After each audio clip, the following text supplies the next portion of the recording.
Bakat keusahawanan dalam perspektif seni.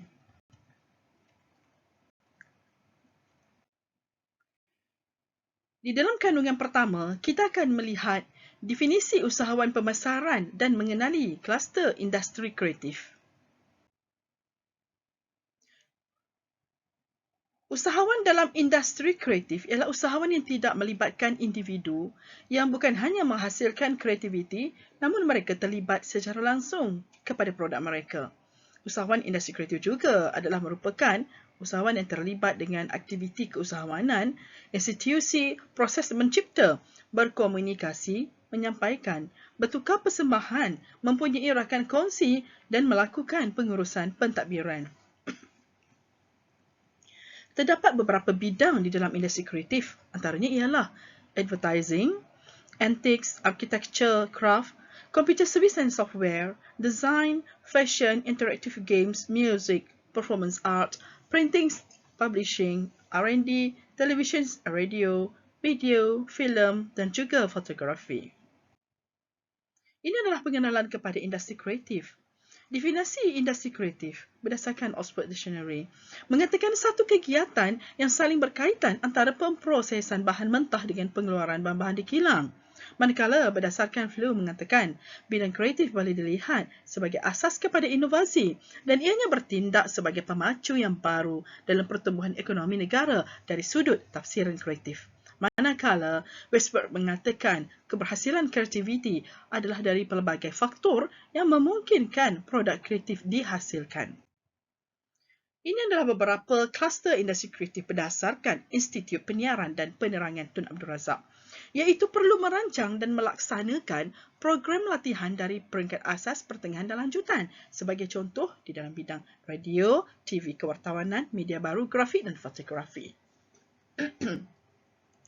Selain itu, merancang dan mewujudkan jaringan kerjasama dengan organisasi yang berkaitan dengan industri kreatif di dalam maupun di luar negara. Kluster industri kreatif juga perlu melatih pengamal media dalam bidang industri kreatif selain mewujudkan pengkalan data SME dalam bidang industri kreatif. Merancang dan melaksanakan pelan strategik antara IPTAR dengan Institut Pengajian Tinggi yang menawarkan kursus-kursus dalam bidang industri kreatif. Ini adalah kluster yang dibahagikan ataupun berdasarkan Institut Penyiaran dan Penerangan Tun Abdul Razak. Ini adalah komponen dalam industri kreatif. Berdasarkan Kementerian Kewangan Malaysia, industri kreatif di Malaysia merangkumi animasi komputer kreatif, permainan digital, program edutainment, aplikasi dan perkhidmatan mudah alih. Televisyen interaktif juga adalah di dalam komponen industri kreatif, serta arkib dan juga penerbitan yang berbentuk digital. Di dalam 3 komponen industri kreatif, yang dibahagikan kepada 3 jenis aktiviti. Iaitu yang pertama, aktiviti-aktiviti yang bersifat ekonomi ataupun yang ada kaitan langsung dengan dunia seni seperti seni visual, seni persembahan, sastera dan penerbitan, muzium, galeri, warisan kebudayaan dan lain-lain lagi. Manakala, aktiviti yang kedua pula ialah aktiviti-aktiviti yang berkaitan dengan media, iaitu akhbar, penerbitan, penyiaran industri dan juga media digital. Dan yang paling terakhir, aktiviti yang berkaitan reka bentuk seperti seni bina, reka bentuk industri, fashion ataupun reka bentuk yang bersifat produk.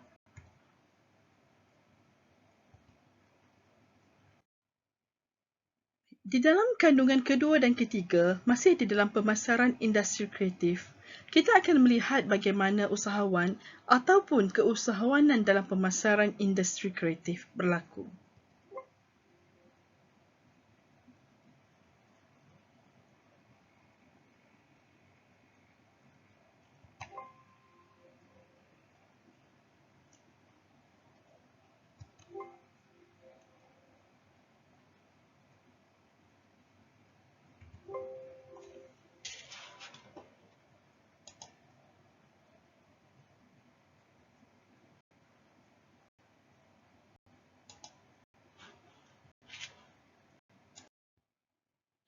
Di dalam keusahawanan pemasaran industri kreatif, Takrif pemasaran industri kreatif bukan hanya melibatkan individu yang terlibat menghasilkan kreativiti, tetapi juga terlibat dalam memposisikan produk kreatif. Selain itu, berdasarkan Daftar Kreatif Negara, karya kreatif perlu berjaya menembusi pasaran tempatan dan juga luar negara, dan penekanan perlu kepada aspek pemasaran dan promosi. Selain itu, proses pemasaran merangkumi aktiviti promosi, pengagihan, penjualan produk kepada pengguna iaitu khalayak atau audiens sasaran. Industri kreatif adalah industri yang berdasarkan hasil penciptaan meliputi aktiviti kreatif, dan pemasaran industri kreatif melibatkan aktiviti penjualan dan promosi serta pengedaran sebarang hasil kreatif yang merangkumi teks, audio dan visual kepada pengguna.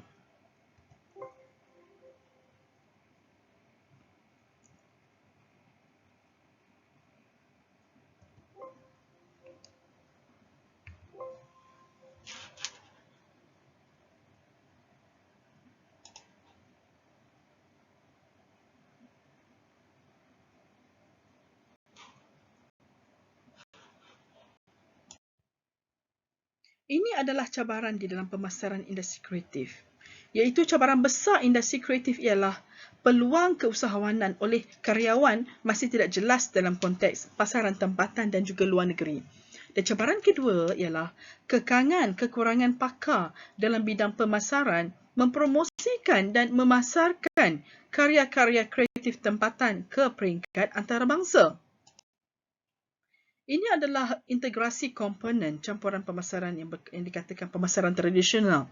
Iaitu yang pertama, perlu ada promosi, harga elam, diskaun, promosi istimewa. Yang keduanya adalah produk, kualiti, ciri, jenama dan perkhidmatan. Yang ketiganya adalah tempat, iaitu pengeluar, pengedar, lokasi, inventori dan juga pengangkutan. Dan akhir sekali mempunyai harga, iaitu pengiklanan ataupun harga untuk jualan peribadi, promosi, perhubungan awam dan juga ataupun karya pengeluar. Jenis-jenis dan 5 model struktur dan ciri-ciri industri kreatif berdasarkan UNCTAD mengatakan terdapat beberapa simbol yang boleh digunakan, iaitu pertama, model teks simbolik, model UK DCMS, model bulatan sepusat, model hak cipta, model United Nations Conference on the Trade and Development. Ya, ini adalah 5 model struktur dan ciri-ciri industri kreatif berdasarkan UNCTAD. Iaitu yang pertama, model teks simbolik. Model ini mengatakan bahawa industri budaya berasal dari budaya tradisi, iaitu melalui pengeluaran, perindustrian, penyebaran dan penggunaan teks simbolik ataupun mesej melalui media massa seperti contohnya filem dan media sosial. Model kedua pula berdasarkan model UK DCMS mengatakan bahawa dasar United Kingdom 1990-an mengatakan ekonomi perlu lebih kreatif, manusia perlu ada kreativiti, bakat, potensi menjana kekayaan melalui eksploitasi mereka untuk harta intelek.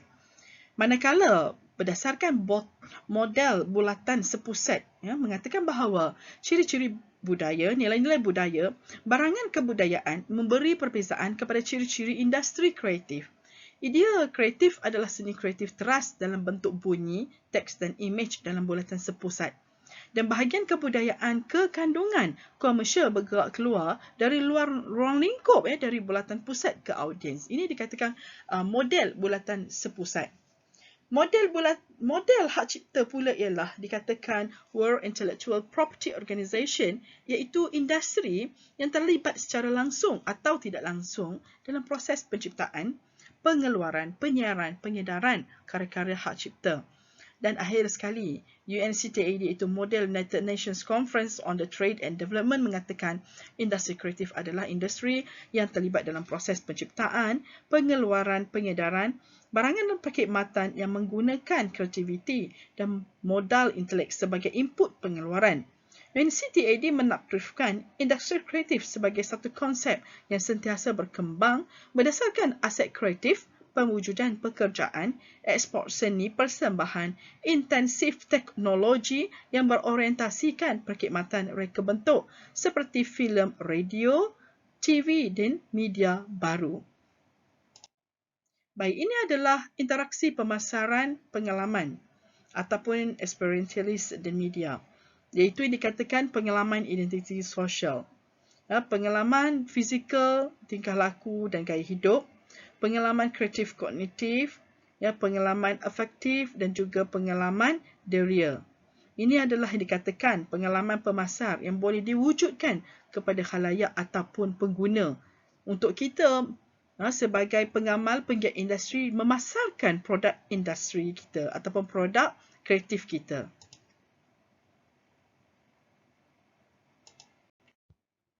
Baik, ini adalah kandungan yang keempat dan kelima, iaitu keusahawanan dalam berinteraksi. Apa yang dikatakan keusahawanan dalam berinteraksi, pemasaran di dalam pengalaman, media dan berteknologi di dalam pemasaran industri kreatif.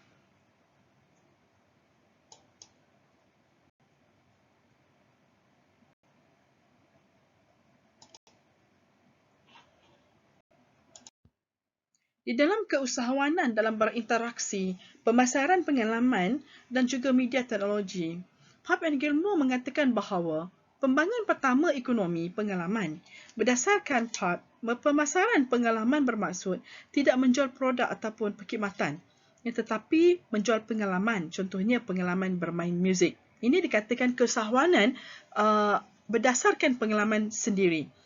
Yang keduanya ialah paradigma pemasaran pengalaman dan pemasaran tradisional bersatu untuk mengenal pasti sikap dan set nilai yang perlu diwujudkan, yang melihat sempadan tradisional dalam memasarkan produk pembuatan dan juga perkhidmatan yang boleh menuju ke alam maya. Berdasarkan Carbon mengatakan, cadangan nilai tradisional terhadap produk atau perkhidmatan tidak lagi mencukupi untuk mencapai pengguna selagi tidak mengiktiraf nilai mereka dalam mencipta jumlah pengalaman berguna. Ini dikatakan keusahawanan pemasaran berdasarkan pengalaman yang boleh dihubung kait bersama dengan media teknologi.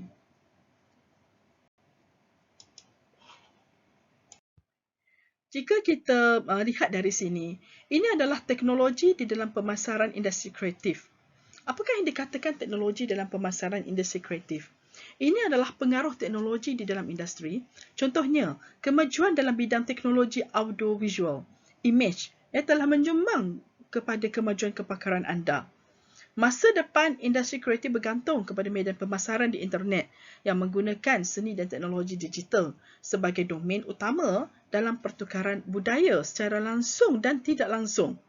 Ini bermakna teknologi di dalam pemasaran industri kreatif amat penting untuk memasarkan produk kita berdasarkan pengalaman kita sendiri sebagai penggiat seni ataupun penggiat di dalam industri kreatif.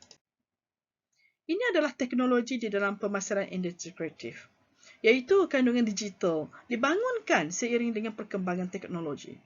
Pengeluaran teknologi digital menguasai semua industri kreatif yang menggunakan kandungan digital. Internet telah membawa kepada peralihan saluran pengagihan daripada tradisional ke saluran baru. Namun, sebahagian besar peningkatan berlaku melalui saluran tidak sah di sisi undang-undang di kebanyakan negara yang di luar rangkaian pengedaran media tradisional. Sektor yang paling terjejas ialah muzik, penerbitan audiovisual dan juga pengeluaran perisian. Perlu ada badan yang mengangkat dan mengenengahkan isu perlindungan kandungan digital dan disebarkan kepada penggiat dan pemain di dalam industri seni. Kita juga pernah dikejutkan berkaitan soal cetak rompak yang berlaku di dalam penggiat industri seni muzik. Dan perkara itu sudah lama berlaku, tetapi kini kita mempunyai cabaran yang baru, iaitu peniruan, plagiarism, pengedaran yang berlaku dalam bentuk teknologi yang terkini ataupun perisian-perisian yang terbaru. Ini adalah impak kesan kepada pembangunan teknologi, iaitu dari segi saluran pengedaran, penghasilan produk, proses promosi, penetapan kepada harga pasaran. Strategi pemasaran di dalam produk industri kreatif. Sebagai penggiat seni di dalam pengeluaran ataupun mengeluarkan produk industri kreatif perlu mempunyai beberapa strategi. perlu memahami beberapa cabaran dan kekangan yang perlu didepani yang mengenai teknologi-teknologi terbaru untuk memasarkan dengan lebih telus bagaimana sampai kepada khalayak produk seni tersebut. Yang antaranya ialah menambah nilai bagi produk kreatif seperti memperbanyakkan hasil karya berkaitan kepelbagaian etnik dengan menggunakan bahasa Melayu. Yang selain itu perlu menyemai semangat perpaduan nilai murni dan patriotisme di dalam kandungan produk kreatif tersebut. Selain itu, mempertingkatkan penterjemahan dalam bahasa Melayu dari karya lain tanpa menghilangkan makna asli. Seperti memaparkan kejayaan kisah-kisah tokoh di Malaysia, memperkukuhkan jenama Malaysia di pasaran serantau. Seperti contohnya yang mengangkat kebudayaan warisan negara, songket, batik, muzik tradisional dan juga teater tradisional. Selain itu, pemasaran produk industri kreatif juga yang boleh berlaku dengan mempergiatkan promosi produk industri kreatif di dalam dan juga di luar negara. Ya, meningkatkan promosi pada Hari Kraft Kebangsaan, menganjurkan expo kandungan tahunan, mengikuti pelbagai pertandingan dalam dan luar negara di dalam festival-festival kesenian, kebudayaan. Ianya juga boleh dijadikan sebagai satu strategi untuk memasarkan produk industri kreatif. Ini adalah usaha promosi pemasaran produk industri kreatif. Iaitu pertama, kita boleh mendapatkan pasaran baru di luar negara bagi menempatkan produk industri kreatif tempatan yang berpotensi untuk pasaran antarabangsa. Ya, seperti kita perlu meneroka, memperluas dan memperkukuhkan pasaran dengan mencari peluang dan mempertingkatkan pasaran yang sedia ada. Ini perlu dilakukan secara individu oleh penggiat-penggiat seni. Ya. Kita mesti mempelbagaikan kaedah promosi mengikut trend semasa. Kita harus mengikuti perkembangan semasa, terutamanya perkembangan teknologi-teknologi yang boleh membantu untuk memasarkan produk kesenian kita. Yang keduanya, meningkatkan profesionalisme dalam industri penerbitan dan membantu industri penerbitan tempatan, seperti menganjurkan program mempromosikan warisan budaya. Ya, kita mesti terlibat, turut sama langsung di dalam pelbagai aktiviti-aktiviti yang dianjurkan oleh badan bukan kerajaan ataupun kerajaan, agensi corporate ataupun swasta atau apa juga aktiviti-aktiviti kesenian. Ya, sebagai penggiat seni perlu turut serta mempromosikan produk sendiri. Barulah kita akan dikenali. Ya, barulah produk kita itu mengetahui keberadaan produk kita itu, baru kita boleh melihat persaingan yang wujud pada ketika masa kini. Kita mesti juga mengenal pasti ejen-ejen utama pemasaran di luar negara.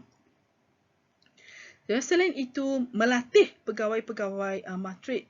Ya, ini berlaku selama ini dan terus berlaku. Kita mendapat banyak sokongan, ya, dan juga kedutaan Malaysia sebagai ejen pemasaran produk kreatif negara seperti pegawai di Pusat Kebudayaan di Malaysia di luar negara. Yang kita boleh mengambil contoh seperti Alliance Francaise, British Council, Japan Foundation dan lain-lain lagi. Ya, kerana mereka mewujudkan dan menyertai Creative Trade Missions atau expo dan seminar. Kita turut serta boleh mengambil tahu, berkenalan bagaimana mereka memasarkan produk mereka ke sini. Dari situ kita boleh mempelajari bagaimana berlakunya pertukaran produk seni ini untuk kita memperkenalkan, mendedahkan ataupun mengangkat dan memartabatkan produk seni kita ke luar negara dan menjadikan ianya satu pencanaan kepada ekonomi. Kita juga boleh menggalakkan penyertaan kumpulan-kumpulan seni, kebudayaan tempatan menyertai pelbagai pertandingan antarabangsa. Terdapat banyak inovasi-inovasi dilakukan oleh universiti dan juga festival seni antarabangsa.